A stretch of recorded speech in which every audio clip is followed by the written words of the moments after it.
এই ভিডিওতে আমরা সিএলএফ কাট অফে কারেন্ট অ্যাসেট এন্ট্রি করব। এই স্ক্রিনেতে আমরা দেখতে পাচ্ছি current asset, fixed asset, equity, liability, income আর এক্সপেন্ডিচার, এই সবগুলোকেই আমাদের এন্ট্রি করতে হবে।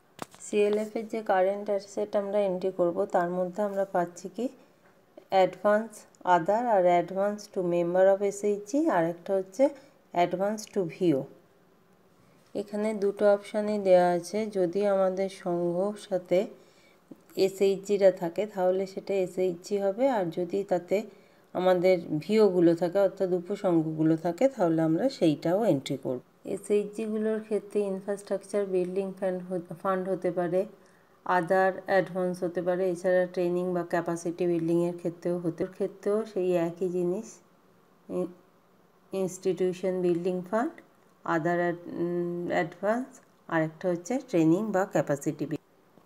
এরপর আমাদের ব্যাংক ব্যালেন্স, আরেকটা হচ্ছে মানে ব্যাংকে যে টাকাটা আছে, আরেকটা হচ্ছে ক্যাশ ইন হ্যান্ড অর্থাৎ ক্যাশে যে টাকাটা আছে সেটা আমাদের এন্ট্রি।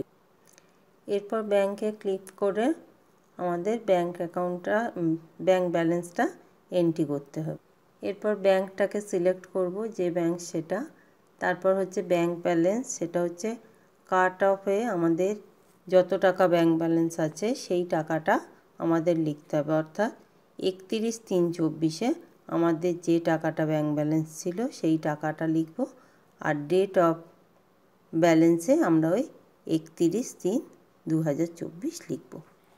31/3/24 আমাদের ব্যাংক ব্যালেন্স থাকলো 2,30,000, সেইটাই আমরা এন্ট্রি করলাম। এরপর আমরা সেভ যেই করব তখন নিচে আমাদের ব্যাংকের নাম সামারিতে চলে আসবে, ব্যাংকের নাম, ব্যাংক ব্যালেন্স আর ডেট অফ। এরপর আমরা ব্যাকে যাব। ব্যাকে গেলে আবার আমরা সেই আগের পেজে ফিরে যাচ্ছি। সেখানে গেলে কারেন্ট অ্যাসেট দেখতে পাবো, সেই কারেন্ট অ্যাসেটে ক্লিক করব। এরপর এখানে আমরা ক্যাশ ইন হ্যান্ড দেখতে পাবো, সেখানে ক্যাশ ইন হ্যান্ডে ক্লিক করব। এরপর ক্যাশ ইন হ্যান্ডটা আমরা এন্ট্রি করব। 31/3/2024 আমাদের হাতে যে টাকাটা ছিল, এখানে আমরা 5,000 টাকা এন্ট্রি করছি, মানে আমাদের হাতে 5,000 টাকা ছিল। এরপর সেভ বাটনে ক্লিক করলে আমাদের এই ডেটাটা সেভ হয়ে যাবে। এরপর আমরা ব্যাকে যাব। এইভাবেই কারেন্ট অ্যাসেট আমরা এন্ট্রি করতে পারবো এবং যেটা আমরা কারেন্ট অ্যাসেট এন্ট্রি করেছি সেটা আমরা দেখতে পাবো।